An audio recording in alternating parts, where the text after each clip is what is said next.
मैं श्रेया शर्मा और आप देख रहे हैं day to day news Bharat. तो आज हम बात करेंगे एक ऐसे मुद्दे के बारे में जो काफी ज्यादा गरमाया हुआ है, पंजाब विधानसभा 2027। आपको बता दें कि पंजाब में 2027 को विधानसभा चुनाव होने जा रहे हैं, जिसे लेकर राजनीतिक पार्टियों में अभी से हलचल देखने को मिल रही है। नए चेहरों के साथ जो है पार्टियां इस बार चुनाव लड़ेगी, ये भी हम नहीं कह सकते, लेकिन हाँ ये इतना जरूर है कि जिस तरह से राजनीतिक गलियारों में कहीं ना कहीं अंदरूनी कलह भी देखने को मिली है, और साथ ही अगर बात की जाए चुनावी बेचैनी की तो कहीं ना कहीं वे भी देखी गई है। तो आज इसी पर बातचीत करने के लिए स्टूडियो में मौजूद है मेरे साथ मेरी सहयोगी साक्षी चौहान। तो साक्षी, पंजाब में 2027 विधानसभा चुनाव को लेकर अभी से पार्टियों में जो है कहीं ना कहीं उठक बैठक देखने को मिल रही है, तो इस पर क्या कुछ कहेंगे? जी, जो ये पंजाब के जो इलेक्शंस है, ये 2027 में जो इलेक्शंस हो गए, इसमें पंजाब की जनता ने हर पार्टी को देख लिया है। पंजाब की जनता ने भाजपा को देख लिया, पंजाब की जनता ने कांग्रेस को देख लिया, अकाली दल को देख लिया, भाजपा और अकाली दल का अलायंस देख लिया, इवन पंजाब ने आम आदमी पार्टी को भी देख लिया। बट जो इन पार्टी को, जो ये पार्टी है जिन्होंने कार्य किया है, वो सारा विकास का कार्य जनता ने देख लिया है। तो कहीं ना कहीं जनता को पता है कि उन्होंने हर पार्टी को मौका दिया है और हर पार्टी के प्रतिनिधित्व उन्होंने देखे हैं। तो उसमें क्या है कि जब ये सब कुछ देखने के बाद अब पंजाब की जनता को चाहिए कि वो क्या आगामी चुनाव में एक नई पार्टी देखना चाहते हैं या एक नया चेहरा देखना चाहते हैं। क्योंकि जो पंजाब का, अगर हम इतिहास की बात करें या राजनीतिक दौर की पंजाब की अगर हम बात करते हैं, तो उसमें क्या है कि जो 1978 से लेकर 1992 तक का जो एक दौर था पंजाब के इतिहास का, वो एक काला दौर था।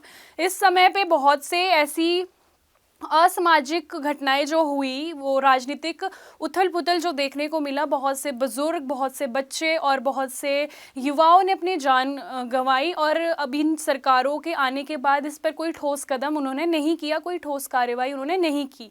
तो इसमें क्या हुआ कि उस टाइम पे बहुत से जो अफसर थे, जो राजनीतिक, एक हम बोल सकते हैं एक पार्टी का जो मेन फेस था, उन्होंने इसे लेकर कोई अपनी प्रतिक्रियाएं कुछ उतने अच्छे तरीके से नहीं दी। तो अब क्या हो गया कि कुछ लोगों ने उस टाइम के जो एक अफसर लोग थे, उन्होंने अपने स्टार्स बढ़ाने के लिए और अपनी अच्छी पदवियां लेने के लिए उन्होंने सिर्फ अपने परिवार, अपने रिश्तेदार और अपने आप पर ही काम किया। उन्होंने लोगों के जनहित या जन कल्याण के लिए ऐसा कुछ नहीं किया। पंजाब की जनता को बखूबी पता है कि उन्होंने हर पार्टी के लीडर्स को देखा है, उनके काम करने की कार्यशैली को देखा है। तो ये पंजाब की जनता के लिए हम एक सवाल छोड़ के जाएंगे कि उनको इस आगामी इलेक्शंस में नया चेहरा चाहिए या एक नई पार्टी की वो तलाश कर रहे हैं। जी साक्षी, जैसा कहा जा रहा है कि नए चेहरे के लिए जो है अभी से उठा पटक कहीं ना कहीं देखने को मिल रही है। अगर बात की जाए पहले के टाइम में क्या होता था कि दो या 2.5 साल से पहले जो है पार्टियां खुलकर अपने पत्ते नहीं खोलती थी, लेकिन अब क्या है कि यहाँ पर कुछ अलग माहौल देखने को मिल रहा है। पंजाब में हालात कुछ ऐसे बने हुए हैं कि माहौल बिल्कुल बदल गया है। अगर बात की जाए शिरोमणि अकाली दल की, शिरोमणि अकाली दल के लिए बहुत बड़ी चुनौती यहाँ पर देखने को मिल रही है, क्योंकि जो उनकी पार्टी है वे दो फाड़ हो चुकी है, उसमें आना जाना लगा हुआ है, जिसकी वजह से कहीं ना कहीं शिरोमणि अकाली दल जो है काफी कमजोर हो गई है। तो इस वजह से माना जा रहा है कि सुखबीर सिंह बादल की जो पार्टी है शिरोमणि अकाली दल, वे काफी कमजोर हो चुकी है। और अब देखना ये होगा कि 2027 में जो है ये पार्टी फिर से उभर कर फिर से अपने आप को आगे ला पाती है या फिर से ये पीछे ही आ पाती है। ये बहुत ज्यादा दिलचस्प होगा देखना। साक्षी, अगर बात की जाए युवा लीडर की, तुमने बात की है, तो अभी जैसे देख सकते हैं कि पंजाब में कांग्रेस में कहीं ना कहीं अंदरूनी कलह भी देखने को मिल रहा था सीएम के फेस को लेकर। तो सबसे बड़ा मुद्दा यही है कि जब आपसी रंजिश, आपसी अंदरूनी कलह ही इस तरह पार्टी में आ जाए तो कहीं ना कहीं पार्टी कमजोर हो ही जाती है। तो अगर बात की जाए ये सारी चीज़ें जो मेन है कांग्रेस के लोकसभा नेता प्रतिपक्ष अगर बात की जाए राहुल गांधी को इन सब चीज़ों की सूचना जो प्रमुख लीडर्स है वे नहीं देते हैं, जिसकी वजह से कहीं ना कहीं ये मसला और ज़्यादा गहराता भी है। तो अभी ज़रूरत है कि नए युवाओं को जो है आगे आने का मौका दिया जाए और जो नए युवा है उन्हें पार्टी में कहीं ना कहीं कोई जगह मिले, ताकि जो पुराने लोग हैं वे सिर्फ सियासी रोटियां नहीं पकाए, वे अपने पेट भरने के लिए जो है कहीं ना कहीं पैसों का दुरुपयोग भी कर रहे हैं। जैसे आपने बात की युवा नेतृत्व की, तो हमें चाहिए कि हमने देखा है कि जो राजनीति में जो लोग होते हैं उनकी रिटायरमेंट एज की कोई लिमिट होती नहीं है। तो हमें सबसे पहले चाहिए कि जो हमारे राजनीतिक लोग हैं, जैसे हमारे सरकारी अफसर होते हैं, उनकी रिटायरमेंट एज एक होती है, वो निश्चित एज होती है। तो वैसे ही हमारे को राजनीति में करना चाहिए। अगर युवा चाहे तो वो इस तरह से अपनी राजनीति में भागीदारी पक्की कर सकते हैं कि जो हमारे राजनीति में कुछ लोग हैं उनकी एक रिटायरमेंट एज निश्चित करनी चाहिए, वो चुनाव आयोग के द्वारा हो या फिर हमारी गवर्नमेंट के द्वारा हो। तो उसमें जब ये एज फिक्स हो जाएगी, इस तरह से हमें राजनीति में बढ़ चढ़कर युवाओं का एक, हम कह सकते हैं, एक भागीदारी युवा अपनी सुनिश्चित कर लेगा। और जब युवा सोच को लीडरशिप मिलती है तो युवा सोच के साथ, अच्छी सोच के साथ युवा आगे आएंगे।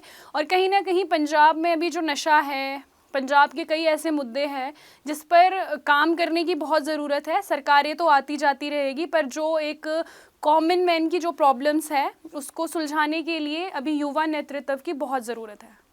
अगर बात की जाए साक्षी, कांग्रेस की बात की जाए तो पंजाब में कांग्रेस कहीं ना कहीं अपने आप को एक मजबूत दावेदार मानती है, क्योंकि अगर देखा जाए तो महाराष्ट्र में, दिल्ली में और हरियाणा में और साथ ही बिहार की अगर बात की जाए तो वहाँ पर भी बीजेपी की सरकार है।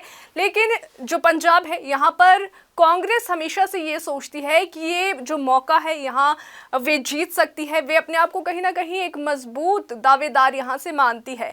तो देखा ये भी जा रहा है कि कांग्रेस जो है, अब देखना ये दिलचस्प होगा, क्योंकि अभी आम आदमी पार्टी है। आम आदमी पार्टी ने नशे की बात तुमने की थी, तो नशे पे अगर मैं बात करूँ तो नशे के विरुद्ध आम आदमी पार्टी ने एक अच्छी मुहिम भी चलाई है। नशे के विरुद्ध उन्होंने अभियान चलाया है, प्रहार एक अभी वो भी आया था, अभियान आया था। तो कहीं ना कहीं ये जो है ये भी बहुत अच्छा डिसीजन है आम आदमी पार्टी का यहाँ पर माना जा रहा है। लेकिन देखना ये होगा कि 2027 में कौन जो है पार्टी में आता है, कौन सत्ता में आता है और कौन सत्ता से बाहर जाता है, ये देखना बहुत दिलचस्प होगा। जी, अगर मैं बात करूं कि हमारी टीम जो डे टू डे की टीम है वो ग्राउंड ज़ीरो पे जाके अभी इलेक्शंस को कवर करेगी और पहले भी किया है। तो इसमें हमें जो एक फीडबैक जनता की ओर से मिला है वो ये मिला है कि पंजाब के लोग चाहते हैं कि राजनीति में युवा चेहरे दिखे और कहीं ना कहीं एक नई पार्टी की तलाश कहीं ना कहीं लोगों की ओर से जो हमें सुझाव मिले और जो लोगों की ओर से फीडबैक मिला है वो पंजाब के लोग ये चाहते हैं। और इसीलिए हम आपसे ये प्रश्न छोड़ते हैं, तो हमें कमेंट करके ये अपनी राय ज़रूर दें कि क्या आप पंजाब के इलेक्शंस में किसी नए चेहरे को देखना चाहते हैं या किसी नई पार्टी को देखना चाहते हैं। और ये देखना बहुत दिलचस्प होगा अभी आगामी चुनाव के लिए, और जो पार्टी के अलायंसेस जो होंगे वो देखने भी काफ़ी ज़्यादा दिलचस्प होंगे। जी साक्षी, अगर बात की जाए बीजेपी की तो पंजाब में बीजेपी जो है अपने दम पर ही चुनाव लड़ना चाहती है। लेकिन कहीं ना कहीं यहाँ पर देखा जाए तो बीजेपी बहुत बार पंजाब में अपनी किस्मत आजमाने की कोशिश भी कर चुकी है, लेकिन वे हमेशा से पीछे ही रह जाती है। तो इस बार देखना ये होगा, ये इस बार बहुत दिलचस्प टक्कर यहाँ पर रहने वाली है। आम आदमी पार्टी, कांग्रेस, शिरोमणि अकाली दल और साथ ही कांग्रेस बीजेपी की ये बहुत ज़्यादा जो है एक अहम टक्कर यहाँ पर मानी जाएगी कि हाँ, देखना ये होगा कि कौन इस बार जो है सत्ता में आता है और कौन सत्ता से बाहर जाएगा। तो सबसे बड़ी बात यह है कि 2022 की अगर बात की जाए तो 2022 में भी जो है विधानसभा चुनाव हुए थे, उस समय भी जो है कहीं ना कहीं बीजेपी ने अपनी किस्मत आजमाने की कोशिश की थी। लेकिन उस टाइम जो है एमएसपी एक जो है काफ़ी गहरा और गहमाया हुआ मुद्दा कहा जा सकता है, वे काफ़ी ज़्यादा उस टाइम हाईलाइट हुआ था, जिसके चलते वे हार गई थी। तो बड़ी वजह जो है हार की यहाँ पर बीजेपी की 2022 में जो विधानसभा चुनाव में हुई थी, वे कहीं ना कहीं एमएसपी को लेकर ही हुई थी, किसानों के मुद्दे को लेकर हुई थी। तो अब देखना ये होगा कि पंजाब में 2027 में विधानसभा चुनाव होंगे, कौन सी पार्टी जो है, अभी काफी अंदरूनी कलह की बात की जाए तो काफी अंदरूनी कलह भी यहां पर देखने को मिल रही है। सभी पार्टियां जो है टाइम से पहले ही काफी ज्यादा तैयारियां कर चुकी है, रफ्तार में इस बार नजर आ रही है। सिर्फ और सिर्फ ये हालात जो है पंजाब में है। तो अभी के लिए फिलहाल इतना ही, और हमारा जो कोई भी रिपोर्टर है वे फील्ड में किसी से किसी भी प्रकार का उपहार या विज्ञापन स्वीकार नहीं करेगा, ना ही किसी को ब्लैकमेल करेगा। हम कोई पाखंड वाली खबर नहीं दिखा रहे जिससे पाखंड फैले। तो अभी के लिए फिलहाल इतना ही। देश और दुनिया की ताजा खबरें जानने के लिए देखते रहिए day to day news Bharat, और हमारे चैनल को लाइक, शेयर और सब्सक्राइब करना ना भूलें।